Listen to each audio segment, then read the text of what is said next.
Ada satu titik dalam perkembangan masa, perkembangan zaman, kita akan menghadapi tantangan yang jauh atau mengalami lompatan secara eksponensial, kira-kira begitu, yang kemudian sampai kira-kira kita akan bertanya, ini adakah solusinya dari Islam gitu. Jadi kehidupan digital bukanlah kehidupan kedua kita.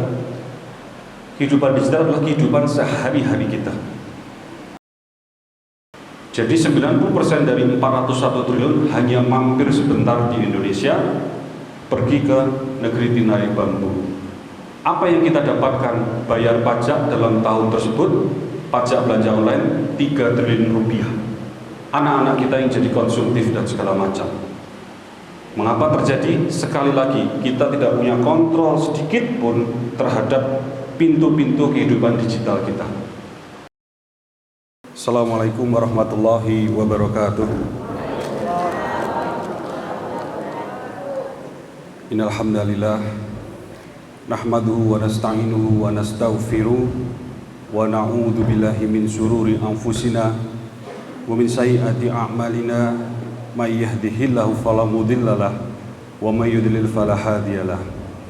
Wa asyhadu an la ilaha illallah wahdahu la syarikalah wa asyhadu anna Muhammadan abduhu wa rasuluh la nabiyya ba'da. Bapak Ibu jamaah salat subuh yang dimuliakan Allah Subhanahu wa taala. Pertama, mari kita panjatkan puji dan syukur kepada Allah Subhanahu wa taala atas rahmat dan berkahnya lah kita berkumpul pada pagi hari ini di tempat yang mulia ini dalam keadaan sehat, dalam waktu yang sempat, tiada kurang satu apapun. Selanjutnya, semoga salawat dan salam selalu tercurah kepada junjungan kita Nabi Muhammad SAW. Atas perjuangan Nabi Muhammad lah telah sampai risalah Islam kepada kita hingga hari ini. Jadi insyaallah izinkan saya menyampaikan satu situasi, satu kondisi yang sesungguhnya kita berada di tengah-tengahnya dalam kehidupan kita sehari-hari. Namun ada sisi dari kehidupan tersebut yang belum kita sadari, terlebih lagi belum kita antisipasi, terutama dampak-dampak negatifnya. Nah, sambil ke sana nanti akan kita lihat dari beberapa perspektif, terutama perspektif fitrah penciptaan kita sebagai manusia. Jadi Bapak Ibu jamaah sekalian yang dimuliakan Allah Subhanahu wa taala, ada seorang profesor yang namanya Profesor Fazlur Rahman. Beliau guru besar di Universitas Chicago. Ini salah satu karya beliau sangat terkenal berjudul The Major Themes of the Quran, atau terjemahannya adalah tema-tema pokok Al-Quran. Ada 5 tema besar. Terjemahannya sangat banyak, kita temukan kopinya di Indonesia. Di salah satu bab, beliau membahas bahwa ada satu titik dalam perkembangan masa, perkembangan zaman, kita akan menghadapi tantangan yang jauh atau mengalami lompatan secara eksponensial, kira-kira begitu, yang kemudian sampai kira-kira kita akan bertanya, ini adakah solusinya dari Islam gitu, dari Al-Quran, atau bagaimana mencari solusinya dari Al-Quran. Karena di zaman ini, di zaman tersebut, kata Profesor Fazlur Rahman ini tantangannya, permasalahan-permasalahannya sangat banyak dan hampir-hampir belum pernah terjadi sebelumnya. Lalu dalam satu halaman kira-kira beliau mengatakan solusinya ya kita semakin kembali kepada Al-Quran, semakin kembali mempertebal keimanan kita, sehingga mampu menjawab pertanyaan-pertanyaan yang baru pada zaman tersebut. Nah, nampaknya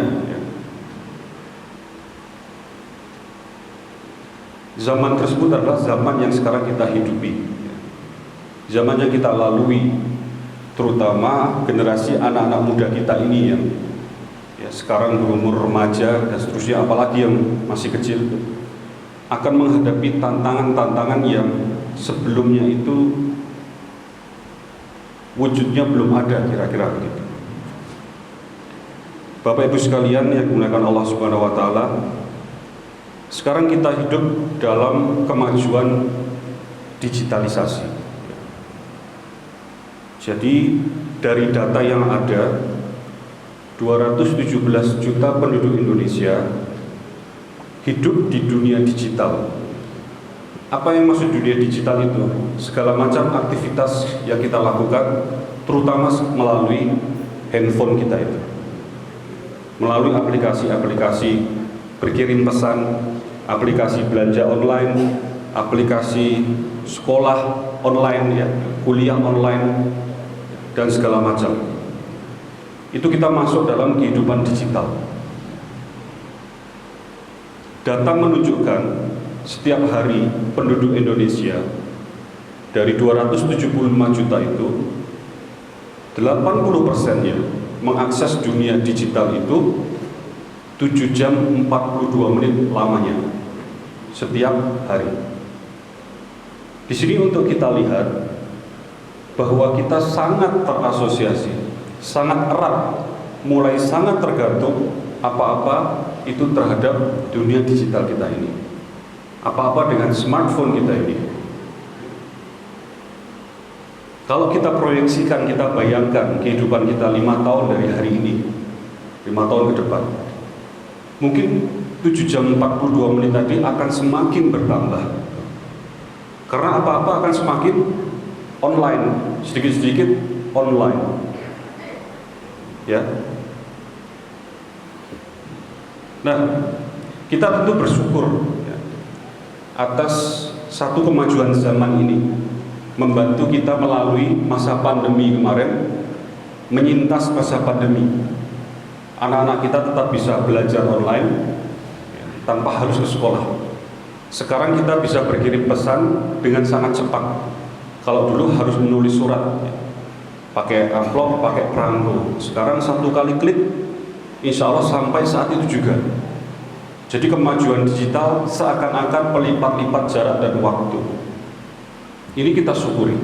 Belanja online, kalau hujan deras di luar, terik, panas, itu kita tinggal klik saja, belanja, barangnya sampai ke rumah kita. Terlebih kemajuan digital ini sangat bisa dirasakan di perkotaan atau di sekitar Jakarta, Bandung, dan segala macam itu. Ini sisi positifnya, sisi terangnya. Tapi kemudian ada sisi gelapnya yang belum sepenuhnya ini kita sadari secara kolektif bersama, artinya dalam ruang lingkup masyarakat. Terlebih lagi mengantisipasi dampak-dampak yang tidak hanya negatif, tapi secara sistemik ini bisa sangat berdampak buruk kalau tidak kita antisipasi.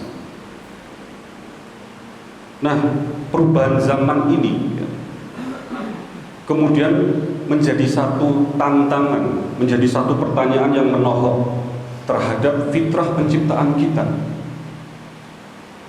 Allah Subhanahu wa taala pernah mempertahankan kita di hadapan para malaikat ketika Allah menyampaikan wa idz qala rabbuka lil malaikati inni ja'ilun fil ardi khalifah. Di hadapan para malaikat, kemudian Allah Subhanahu wa taala mengatakan, aku hendak menjadikan manusia ini sebagai khalifah, dalam arti mewakili, menggantikan untuk tugas-tugas tertentu yang kemudian secara berjamaah membangun kemaslahatan umat. Ini fitrah, ini konstitusi penciptaan kita. Ini dasarnya sangat mulia di hadapan para malaikat dan makhluk lain waktu itu. Tadi saya sampaikan Allah mempertahankan kita karena respon malaikat adalah qalu ataj'alu fiha ma yufsidu fiha wa yasfikut dima. Ya Allah, manusia itu yang hendak Engkau angkat menjadi pemimpin. Manusia itu yang menumpahkan darah itu, yang berbuat kerusakan di muka bumi itu. Sedangkan kami siang malam tak henti-hentinya bertasbih mensucikan nama-Mu. Mengapa yang diangkat manusia? Qala inni a'lamu ma la ta'lamun. Kata Allah, aku sesungguhnya aku lebih tahu dari yang engkau tahu. Di ayat berikutnya dijelaskan mengapa manusia lebih unggul. Karena satu hal salah satu adalah karena mampu menguasai ilmu pengetahuan. Fitrah kita, konstitusi kita sebagai khalifah kemudian di-challenge, ditantang oleh kemajuan zaman yang mengalami lampauan yang tidak hanya begini grafiknya, tapi melambung secara eksponensial. Kita perhatikan sekarang, tadi saya sampaikan bahwa 7 jam 42 menit kita punya dimensi ya, teras hidup dalam dunia nyata ini bertambah luas, yaitu di dunia digital ini melalui aplikasi-aplikasi. Jadi kehidupan digital bukanlah kehidupan kedua kita. Kehidupan digital adalah kehidupan sehari-hari kita. Lalu apa sisi gelapnya? Yang pertama, saya langsung berangkat dari akibatnya dulu. Nanti kemudian mengapa kita sampai ke sana? Sekitar seminggu lalu, alhamdulillah saya sampai di Kota Padang. Kemudian membaca surat kabar. Ada 3 atau 4 yang saya baca itu. 2 surat kabar di Kota Padang ini menyampaikan berita temuan bahwa di tahun 2023 ini saja ada 260 atau 280 kasus baru HIV di Kota Padang. Dan dari berita tersebut diuraikan nomor 2 di Bukit Tinggi. Mengapa ini terjadi? Mengapa angkanya begitu besar? Ini yang dilaporkan. Kita tahu tambah yang tidak dilaporkan mungkin bertambah banyak. Ternyata penyebabnya adalah setelah dikaji oleh pemerintah di Sumatera Barat ini, penyebabnya adalah karena LGBT, khususnya kasus LSL. Apa itu LSL? Laki-laki suka laki-laki. Dikaji lagi oleh pemerintah, apa yang menyebabkan LSL ini? Ternyata karena konten-konten negatif di sosial media. Masuknya lewat pintu masuknya itu lewat handphone kita ini, lewat kehidupan digital kita ini. Ini yang saya maksud tadi, ada sisi gelap yang tidak kita sadari. Yang kita lihat adalah manfaatnya kemajuan zaman yang memudahkan hidup kita, tapi sisi gelap ini baru secuil cerita. Mengapa ini terjadi? Atau contoh lain, bagaimana seorang mahasiswa kemudian membunuh adik tingkatnya di Jakarta sana, mahasiswa UI, Universitas Indonesia. Kita harapkan tentu ya minimal ada standar akhlaknya lah di sana, kira-kira.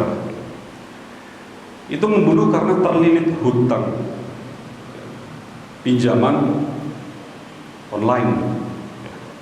Biasanya lingkarannya adalah mengapa dia terlilit hutang pinjaman online? Karena kecanduan judi online. Semuanya dari sini. Bapak Ibu sekalian, jamaah yang saya muliakan, semuanya pintunya dari HP kita ini. Sekali lagi sekarang kita bertanya, mengapa terjadi? Nah, mari kita uraikan pelan-pelan. Yang pertama, karena seluruh aplikasi yang kita gunakan ini tidak ada satupun yang dibangun oleh anak bangsa Indonesia. Dalam arti tidak ada satupun ketika membangun aplikasi itu di dalam benak pikirannya nilai-nilai moral, nilai-nilai integritas, etika, nilai-nilai yang Islami. Mereka membangun 100% untuk kepentingan bisnis. Ini pola pikir kapitalis. Kita semua di Indonesia pasarnya 217 juta penduduk Indonesia, online 7 jam 42 menit, membuat ini air liur para kapitalis digital ini netes terus. Pasar yang besar, sehingga kita ini dianggap objek atau komoditas bisnis saja, tidak dilihat dari sisi kemanusiaan. Untuk itu yang lalu lalang lewat sosial media kita, mereka lah yang mengatur. Kita tidak punya kontrol barang sedikit. Pemerintah kita tidak punya kontrol pengawasan barang sedikit. Orang bukan punya pemerintah, bukan punya kita. Yang lalu lalang di sosial media kita, konten-konten LGBT, tawaran-tawaran pinjaman online, tawaran-tawaran judi online, hal-hal yang sifatnya flexing. Ini bahasa anak muda sekarang. Flexing itu pamer supaya eksis di sosial media. Dia pakai baju yang terlihat mahal, dia foto di depan mobil orang, ditulis nanti baru nih gitu. Foto di depan motor tetangganya, ditulis baru keluar nih, dan seterusnya. Foto di kafe segala macam supaya eksis. Ini budaya flexing, budaya yang materialistis. Kenapa? Sekali lagi, sosial media yang kita gunakan semua pintu-pintu menuju kehidupan digital ini, kita tidak punya kontrol barang sedikit. Belanja online dan segala macam. Belanja online itu Bapak Ibu sekalian, jamaah yang dimuliakan Allah, tahun 2021 belanja online di Indonesia nilainya 401 triliun rupiah. Besar sekali. Tapi setelah dilihat, ternyata 90% produk yang dijual di belanja online yang ada di Indonesia, yang hijau itu, yang merah, yang putih, apalagi oranye, kan ada 5 raksasa belanja online. Itu ternyata 90% produknya adalah produk impor, dan kita tahu impornya dari China. Jadi 90% dari 401 triliun hanya mampir sebentar di Indonesia, pergi ke negeri tirai bambu. Apa yang kita dapatkan? Bayar pajak dalam tahun tersebut, pajak belanja online 3 triliun rupiah. Anak-anak kita yang jadi konsumtif dan segala macam. Mengapa terjadi? Sekali lagi, kita tidak punya kontrol sedikit pun terhadap pintu-pintu kehidupan digital kita. Jadi, dalam bahasa yang singkat, kita tidak punya kedaulatan digital. Dalam arti yang lain, bahasa yang lain, kita sedang terjajah. Nah, yang lebih mengkhawatirkan lagi, di dunia digital kita itu ada seperti jalan raya. Kita bayangkan, memang tidak terlihat. Kalau jalan raya di sini, tempat lalu lalang mobil, motor, manusia untuk lewat, ya, membawa macam-macam. Di dunia digital juga ada jalan rayanya, tempat lalu lalang informasi, data, pesan yang kita tulis lewat WhatsApp, foto yang kita upload ke Instagram, video yang kita upload ke YouTube dan segala macam. Itu lewat jalan raya digital, tidak terlihat. Wujud yang kita lihat adalah kabel-kabel internet, yaitu infrastruktur digital. Kabel internet biasanya ada yang di atas tiang, ada yang ditanam di tanah, ada pula yang di bawah laut. Ternyata tidak hanya aplikasi tadi yang bukan milik Indonesia, tapi juga ternyata infrastruktur digital tadi banyak milik asing, terutama dari China.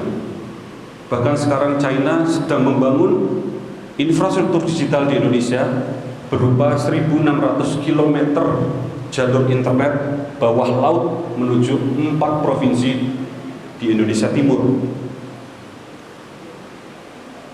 Kalau jalannya itu milik orang asing, kira-kira siapa yang lewat atau apa yang lewat itu dalam pengawasan kita atau pengawasan yang punya? Yang punya. Kalau di sini jalan dikelola, taruhlah umpamanya jalan kota, karena ada istilah jalan kabupaten, jalan provinsi, yang bertanggung jawab pemerintah kita, yang merawat dan segala macam.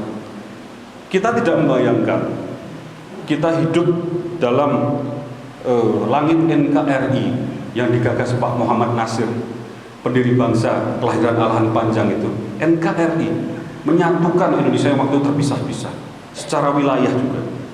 Kemudian kita keluar dari masjid, tidak jauh nanti itu keluar bukan lagi jalan provinsi atau jalan kota, nanti namanya jalan kota Beijing, jalan kota Shanghai, milik orang asing. Mau masuk harus dicatat, mau masuk diawasi. Oh, hari ini tidak boleh masuk. Kenapa? Punya kami jalannya, yang boleh masuk orang-orang kami. Anda nanti jam sekian sampai jam sekian. Itu kenyataannya sekarang. Mereka juga membangun pusat-pusat data di Indonesia dengan sangat agresif. Di Jakarta saja dalam 1 tahun, dalam data yang saya dapatkan, membangun lebih dari 2 pusat data. Itu tempat mereka meletakkan seluruh data-data aktivitas kehidupan digital kita. Jadi pesan-pesan apa yang kita kirimkan, belanja-belanja online yang kita lakukan, aktivitas kita di sosial media, semua itu masuk pusat data. Nah, di sini kita lihat semakin terjajahlah kita. Sudah aplikasi bukan milik kita, jalan rayanya pun bukan milik kita. Maka kemudian LGBT tadi yang kita lihat di Kota Padang, laki-laki suka laki-laki, akibat dampak sosial media, angkanya 260, 280, itu yang tercatat. Anak-anak kita, Bu, ini data tahun 2017, Bapak Ibu sekalian. 2017 dari KPAI, artinya data yang sudah agak usang, tapi data valid. Apa yang mereka katakan KPAI? Ini komisi, jadi studinya bukan abal-abal. Mereka mengatakan anak muda Indonesia terpapar pornografi 90% ketika usianya 11 tahun. 11 tahun, belum selesai SD-nya, terpapar pornografi. Pornografi sekarang, pornografi itu secara penelitian itu merusak saraf, jaringan saraf pusat otak kita. Jadi bagaimana generasi muda kita nanti kelak? Ini tadi adalah challenge, ini adalah satu tantangan yang menohok gitu terhadap fitrah penciptaan kita yang pernah dipertahankan Allah di hadapan makhluk lainnya. Khalifah dirusak otaknya. Satu generasi, 2 generasi khalifah di Indonesia nanti yang akan melaksanakan tugas-tugas yang mulia, membangun kemaslahatan umat, tapi kemampuan, kapasitas, kecerdasannya semakin menurun, mengalami dekadensi. Apa jadinya nanti masa depan bangsa Indonesia? NKRI ini yang pernah digagas oleh Pak Muhammad Nasir. Nah, kita melihat bagaimana diktum Qur'ani mengarahkan kita.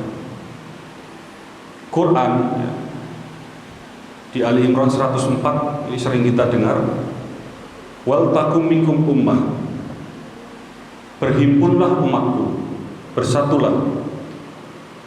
Wal takum minkum ummah yad'una ilal khair wa ya'muruna bil ma'ruf wa yanhauna 'anil munkar wa ulaika humul muflihun. Serulah bajikan, sampaikanlah satu situasi yang kita alami saat ini. Kemudian al-amru bil ma'ruf wa nahyu 'anil munkar, amar ma'ruf nahi munkar. Jadi solusi terhadap permasalahan kita hadapi ini, langkah pertama adalah amar ma'ruf nahi munkar. Golongan tersebut kata Allah, wa ulaika humul muflihun, golongan yang sukses, yang menang, yang jaya. Diingatkan Allah, wal takum minkum ummah, bersatulah, berhimpunlah, ada umat-umatku yang harus bersatu. Langsung ayat 105-nya, wala takunu kalladzina tafarraqu wakhtalafu min ba'di ma ja'ahumul bayinat. Umat-umatku yang tadi aku seru agar bersatu, ya, jangan engkau bercerai-berai, jangan engkau berselisih. Ini artinya satu pesan Allah supaya menjaga barisan perjuangan tadi. Kemudian ada satu diktum Qur'ani lagi yang sering kita dengar dari surat An-Nahl ayat 90. Innallaha ya'muru bil adli wal ihsan. Nah, ini kunci ya, innallaha ya'muru bil adli.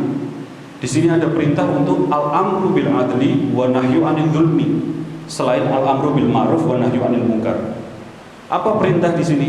Tegakkan keadilan, termasuk kedaulatan digital tadi. Dan lawan kezaliman, wa nahyu 'anil dzulmi. Inilah dua semangat, ya, perjuangan yang harus kita tempuh secara berjamaah untuk melawan perubahan zaman yang membawa sisi positif tapi juga sisi negatif yang belum banyak kita sadari, terlebih kita antisipasi. Nah, dengan semangat itu tadi, mari kita lihat beberapa alternatif solusinya. Yang pertama solusinya, mau tidak mau jalan raya infrastruktur digital tadi harus dimiliki 100% oleh Indonesia, dalam hal ini pemerintah Indonesia. Lalu bagaimana yang sudah dibangun oleh China terutama? Mengapa saya sebutkan dari tadi China dan China? Karena mereka punya proyek besar namanya OBOR dulu, One Belt One Road, jalur sutra pembangunan infrastruktur melewati 160 negara. Mereka meminjamkan hutang dengan bunga rendah kepada negara-negara yang butuh membangun pelabuhan, jalan raya, dan segala macam. Termasuk kereta cepat Jakarta-Bandung adalah proyek OBOR ini, yang sekarang berganti nama BRI, Belt and Road Initiative. Proyek ini tidak main-main, ya. Jebakan hutangnya. Proyek kereta cepat Jakarta-Bandung itu nilai pinjaman Indonesia ke China, ya, 79 triliun rupiah dengan bunga 3,4% dengan tenor atau jangka waktu 30 tahun. Artinya kalau dihitung dalam 30 tahun, setiap bulannya, mulai dari beberapa bulan yang lalu, pemerintah Indonesia harus membayar sekitar 227 miliar rupiah setiap bulannya selama 30 tahun. Ini proyek menghisap darah. Di Sri Lanka dan Maladewa sana, mereka gagal membayar hutang, pelabuhan bandaranya yang pernah dibangun China diambil China, dikendalikan operasinya full oleh China. Nah, di samping proyek BRI ini, mereka membangun proyek DSR, Digital Silk Road, jalur sutra digital. Ini yang banyak orang tidak tahu. Dan masuk Indonesia saat ini salah satunya lewat proyek Palapa yang saya sampaikan tadi, membangun 1.600 km jalur internet bawah laut. Ini canggih sekali, melewati menuju 4 wilayah Indonesia Timur. Itu kenapa tadi saya sebutkan, mau tidak mau solusi yang pertama itu semua harus dikuasai Indonesia. Kalau sudah diutangi bagaimana? Mereka yang membangun bagaimana? Pemerintah harus 100% membeli, mengakuisisi semuanya. Tidak ada jawaban yang lain. Mampukah kita? Mampu, ya. Duit kita, potensi kita banyak Bapak Ibu sekalian. Itu yang pertama. Kedua, mau tidak mau segera harus kita buat aplikasi-aplikasi yang dibangun oleh anak bangsa Indonesia. WhatsApp versi Indonesia, belanja online, Tokopedia dan segala macam versi Indonesia, Google versi Indonesia. Untuk Zoom, untuk yang lain-lain, Instagram, TikTok, sosial media versi Indonesia. Apa yang dimaksud versi Indonesia? yang menyesuaikan kebutuhan bangsa Indonesia. Bangsa kita ini menjunjung tinggi nilai-nilai moral etika, nilai-nilai Islami. WhatsApp versi Indonesia lalu seperti apa? WhatsApp yang bisa menghapus otomatis kalau kita berkirim gambar-gambar porno. WhatsApp yang bisa menghapus otomatis kalau kita mengirim berita hoax, berita palsu. WhatsApp yang bisa menghapus atau memperbaiki bahasa-bahasa anak-anak kita yang sekarang tanpa sadar mereka kalau WhatsApp ke orang tuanya, ke gurunya, ke dosennya, itu mengalami bahasa yang mungkin Bapak Ibu sadari tidak ya. Kalau WhatsApp sekarang ASS, LGDMN, QDSN, ini bahasa apa ini? Dulu bahasa Indonesia diperjuangkan Pak Mohyamin dari Sumatera Barat sini 1920-an. Sekarang bahasa Indonesia seperti kehilangan adabnya. Itu kita buat WhatsApp versi Indonesia. Ketika anak-anak menuliskan itu dikirim kepada guru, yang terkirim adalah Assalamualaikum Bapak Ibu guru, mohon waktu bertemu. Bapak Ibu dosen, mohon waktu bimbingan. Itu kita bisa buat. Mengapa nggak dibuat oleh WhatsApp sekarang? Mereka kapitalis, tidak ada pikiran etika, moralitas dalam benak mereka. Mereka pure uang. Jadi kita harus buat aplikasi-aplikasi versi Indonesia sesuai kebutuhan Indonesia. Termasuk belanja online tadi juga versi Indonesia. Kita bayangkan punya belanja online versi Indonesia, kita balik, kalau tadi 90% adalah produk asing, produk impor, terutama dari China. Nanti di aplikasi yang kita buat itu untuk belanja online harus 90% produk UMKM, harus 90% produk dalam negeri. Sehingga nilai 400 triliun rupiah dalam 1 tahun belanja online, dan mungkin bertambah, akan terus bertambah, itu ya 90% minimal masuk ke Indonesia. Ekonomi UMKM yang rata-rata rumah tangga itu dikerjakan akan terus naik kelas taraf ekonominya. Nah, ini contoh aplikasi harus kita bangun, sosial media tadi, sehingga konten-konten LGBT tadi tidak lagi lalu lalang. Dia tidak bisa masuk alam digital Indonesia itu. Tidak ada laki-laki suka laki-laki di sini, perempuan suka perempuan. Tawaran-tawaran judi online ya, dan segala macam. Ya. Selanjutnya, solusi yang ketiga adalah adanya regulasi, adanya kebijakan yang membangun kedaulatan digital. Apa yang dimaksud regulasi di sini? Undang-undang dan peraturan-peraturan. Siapa yang membuat undang-undang dan peraturan-peraturan? Anggota DPR dan pemerintah. Bayangkan anak muda kita membangun aplikasi, pemerintah memiliki infrastruktur digital 100%, kemudian ada undang-undang yang mengatur yang boleh lewat lalu lalang di infrastruktur digital Indonesia, yang boleh lalu lalang di sosial media Indonesia. Produk-produk yang boleh dijual, berapa komposisinya, diatur undang-undang. Berapa lama anak-anak kita boleh mengakses internet. Kemudian otomatis nanti secara berkala di stop dulu, ada pause, berhenti sejenak. Kehidupan digital tadi kita, yang dari ada sisi negatifnya, akan pelan-pelan semuanya menjadi positif, menjadi kemajuan peradaban yang semakin besar gitu. Mungkin tidak, mungkin gambaran itu semua adalah diktum Qur'ani, dorongan-dorongan Qur'an gitu. Dengan semangat al-amru bil ma'ruf wa nahyu 'anil munkar, dengan semangat al-amru bil 'adli wa nahyu 'anil dzulmi. Lengkap sudah aplikasi milik kita, jalan raya digital milik kita, regulasi membangun kedaulatan digital di alam raya kehidupan digital di Indonesia. Yang keempat, yang terakhir adalah bangun kesadaran. Nah, 1-4 tadi sejajar ya, bukan urutan. Yang keempat adalah bangun kesadaran kehidupan digital kita, di rumah kita, di keluarga kita. Ini adalah benteng paling kuat untuk melawan pornografi, Bapak Ibu. Pemerintah kita menghabiskan 200 miliar rupiah. Kominfo itu memberi alat yang, mohon maaf saya tidak tahu maksudnya apa. Dari segi keilmuan yang saya pelajari tidak perlu 200 miliar.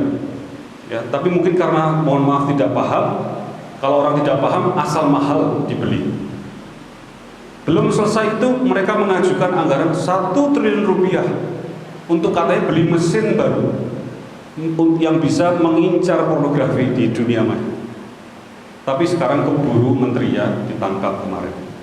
Diganti menteri baru berapa hari, minggu jadi menteri, apa yang keluar dari menteri kita, Menteri Kominfo?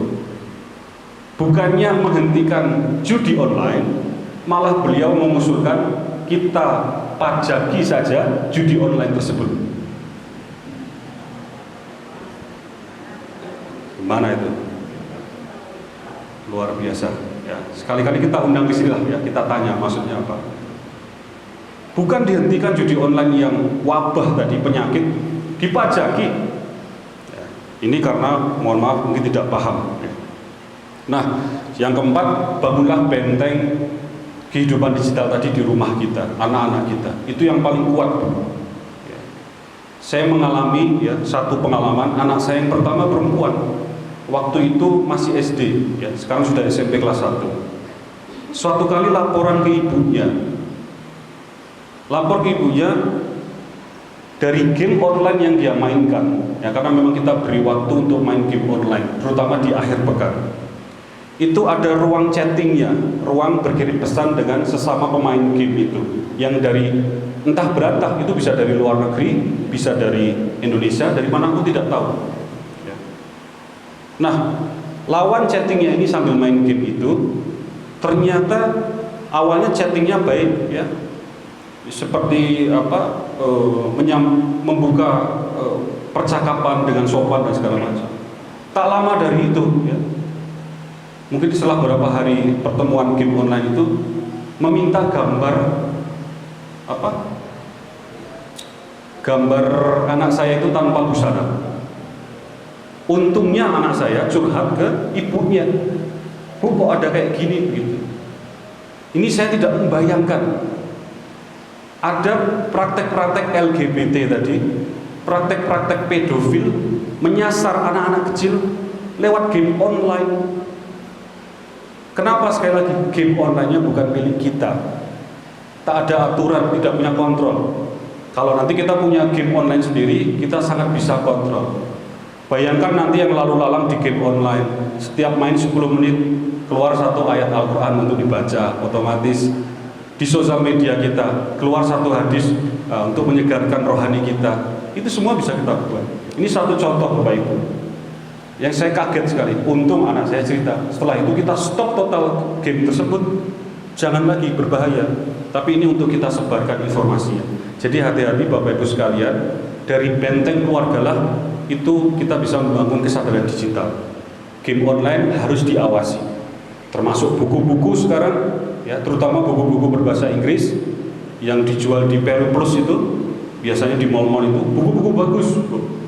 Sekarang istri saya itu harus melihat hampir perbagian di buku tersebut. Karena apa? Banyak konten LGBT, mengerikan sekali di buku-buku itu. Demikian Bapak Ibu, jadi ada 4 yang bisa kita kejar. Yang pertama membuat aplikasi, dan yang terakhir membangun kesadaran digital di rumah kita. Itu nomor 1 dan 4 bisa kita lakukan hari ini tanpa menunggu anggota DPR, tanpa menunggu pemerintah. Yang nomor 1, apa yang kita lakukan?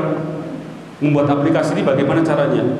Nah, ini salah satu yang kita ikhtiarkan di Kota Padang ini bersama beberapa teman ya. Kita buat sayembara perlombaan membangun aplikasi digital. Kita mencoba masuk ke kampus-kampus, biasanya pesertanya mahasiswa ya. Kita akan adakan rencana bulan ini, insya Allah, mohon doanya, satu sayembara, ini istilahnya namanya hackathon ya. Jadi satu perlombaan, anak muda nanti akan berkumpul di satu tempat, kemudian membangun aplikasi dengan berbagai macam konsep yang mereka gagas. Itu harapannya nanti ada mulai muncul aplikasi-aplikasi versi Indonesia yang sesuai dengan kebutuhan kita. Kemudian yang kedua, regulasi tadi itu mau tidak mau, undang-undang, peraturan-peraturan harus lewat anggota DPR. Maka itu harus lewat perjuangan politik, karena anggota DPR mau tidak mau duduk lewat pemilu, pileg. Pemerintah duduk lewat pilkada atau pilpres. Ya. Jadi kita tugasnya lalu bagaimana? Menunggu saja? Tidak, Bapak Ibu. Ini saya sebagai sesama anak bangsa, ya. Ini jauh dari kampanye, ya. Jadi tentu sebagai umat Islam memaknai wal takum minkum ummah tadi, hendaknya berhimpun umatku, maka menghadapi pemilu 2024 ini ada dua hal yang saya sebagai sesama anak bangsa ingin mengingatkan diri saya dan kepada seluruh saudara-saudara sekalian. Pertama, jangan kita tidak gunakan hak pilih kita atau memilih golput. Itu sangat berbahaya. Nanti aspirasi-aspirasi umat Islam tidak akan pernah sampai. Kita hanya menjadi penonton. Kita menjadi asing di negeri sendiri. Jadi gunakan hak pilih kita sesuai, ya, hati nurani kita. Dorong perjuangan politik-politik Islam, politik yang gagasannya, ya, itu membangun Islam yang jauh dari Islamofobia, yang membangun seperti ini tadi, kedaulatan digital. Dengar betul dari calon-calon yang akan kita pilih apa yang ada di pikiran mereka. Jangan kita pilih berdasarkan, nah ini yang kedua, hindari money politics. Pasti akan banyak yang datang membawa uang, sembako dan lain sebagainya. Silakan ini kepada Bapak Ibu sekalian menerima atau tidak, ya. Tapi yang paling penting pada akhirnya pemilihan ketika Ibu mencoblos Bapak Ibu di TPS, ikuti hati nurani tadi. Barangkali sebagian berpendapat terima saja rezeki dari Allah, saya memilih sesuai nurani saya. Ada yang pendapat seperti itu. Ya, pokoknya yang paling penting adalah di TPS tadi pilih sesuai nurani. Supaya harapannya nanti yang duduk di DPR tadi bisa membangun dalam hal yang kita bahas pagi ini, undang-undang yang membangun kedaulatan digital negeri ini, menghapus pornografi, mengatur lalu lintas apa yang di sosial media kita dan lain sebagainya. Kalau tidak, nanti yang muncul seperti ini, dipajaki saja judi online, besok dipajaki saja pornografi, pajaki saja pinjaman online. Mau jadi apa anak-anak kita? Mau jadi mumi berjalan, tidak lagi bisa berpikir baik dan benar, tidak bisa membedakan baik dan benar, hitam dan putih dan segala macam. Apa jadi Indonesia tidak lama lagi. Jadi ini berkaitan nomor 2 tadi, ya. Nomor 3, nah ini pemerintah juga kita harapkan 2024 melahirkan kepemimpinan nasional yang punya kesadaran tentang ini, ya, tentang kemandirian, ya, kemandirian ekonomi, kemandirian infrastruktur, sehingga visinya ke depan ketika terpilih, ketika memimpin bangsa ini, tidak lama waktunya untuk mengakuisisi atau memiliki infrastruktur digital tadi. Demikian yang bisa saya sampaikan. Mohon maaf Bapak Ibu kalau ada kesalahan. Ya, tanya jawab. Silakan.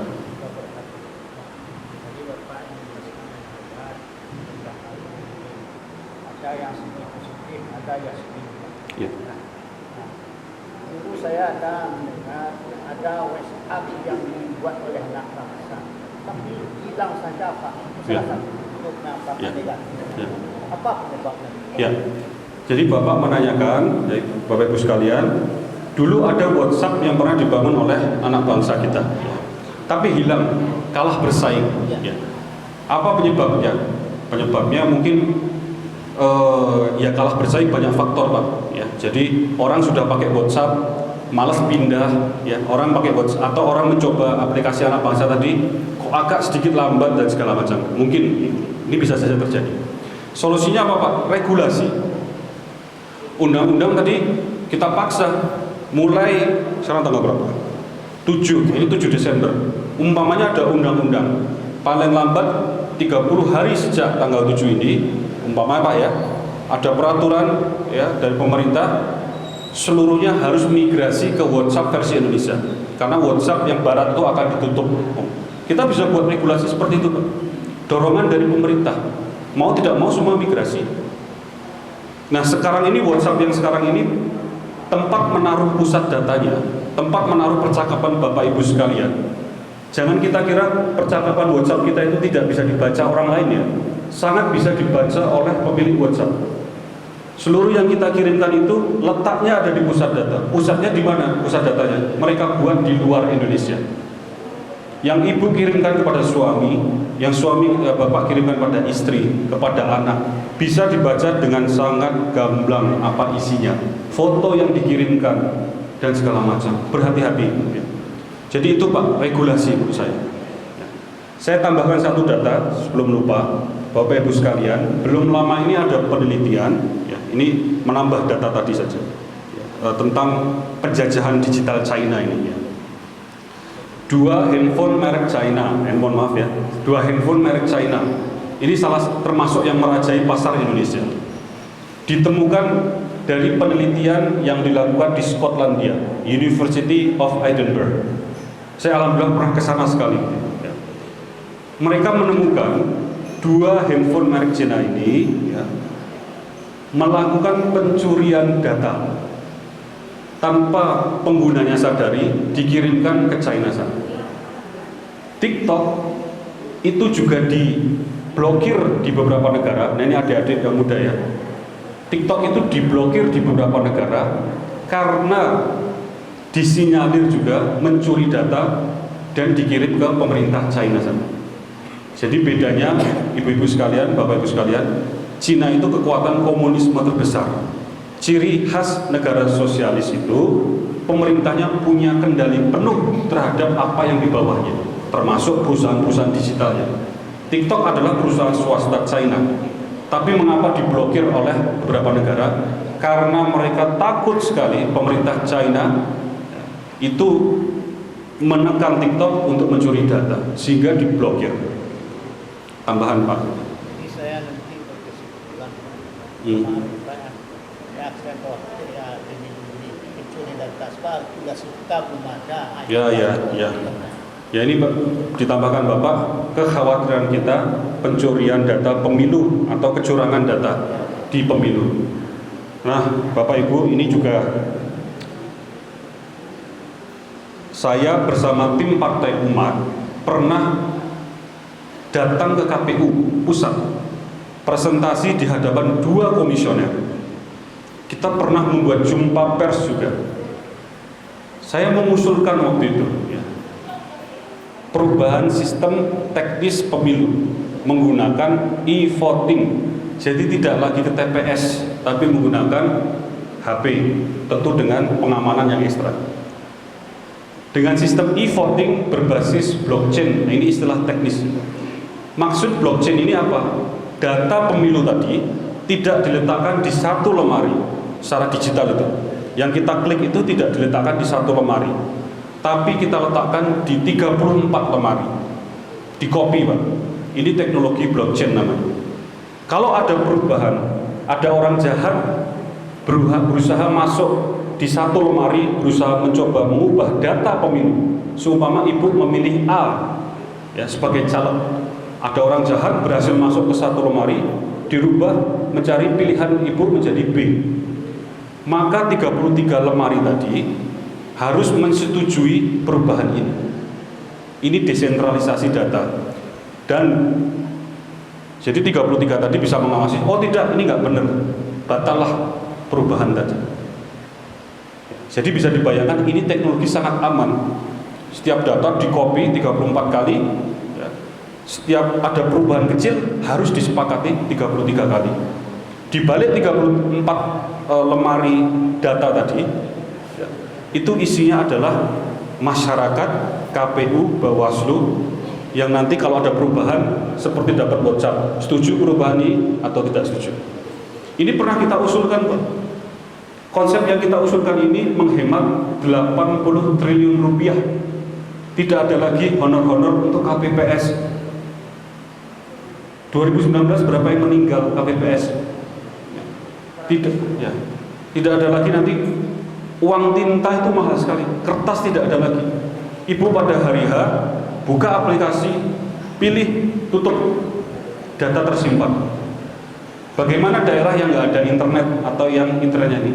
Di situ baru hybrid, dibuka anjungan ya, yang bisa kemudian Bapak Ibu datang, kemudian klik di monitor, internetnya yang kuat. Kita usulkan juga ada mobil keliling membawa semacam komputer ATM itu. Ibu datang keluar rumah, memilih mobil tersebut terhubung internet yang kuat dengan satelit. Kita usulkan udah lama, tahun lalu lebih. Ya, tapi begitulah jawabnya, Pak. Ya, kalau ini kita berusaha sejauh mungkin juga, Pak, dengan beberapa kawan yang ada, kita angkat isu itu ya, tentang kecurangan pemilu. Selebihnya memang berdoa, kita yakin makar Allah jauh lebih canggih dari makar manusia, insya Allah.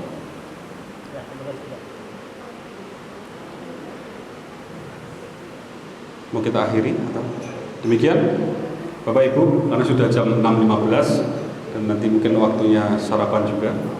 Saya akhiri, mohon maaf kalau ada kesalahan. Wa ma taufiqi illa billah, alaihi tawakkaltu wa ilaihi unib. Assalamualaikum warahmatullahi wabarakatuh.